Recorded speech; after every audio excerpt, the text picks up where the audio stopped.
casing yang korang boleh tengok. Ni casing ni bahagian tepi dia berbuat daripada texture matte lah. Casing ni memang keras.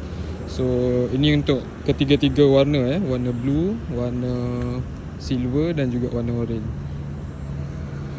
So apa kelebihan casing ni? Dekat bahagian kamera dia kita protected lah. Protected dengan hard PC hard PC korang boleh dengar ni.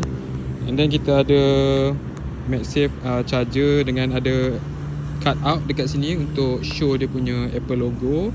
And then dekat side lain kita ada action button, volume up, volume down. Semua ni tactile button Kalau kau boleh dengar, ni tactile button.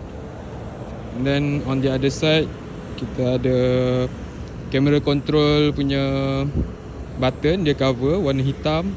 And then dia punya power button lah. So aku tunjuk kat korang ketiga-tiga warna ni sekali lah. Ini warna biru, ini warna silver dan juga warna orange. So kalau korang berminat boleh tengok link ataupun check out dalam beg kuning lah.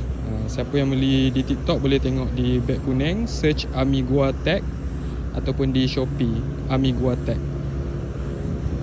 Thank you guys.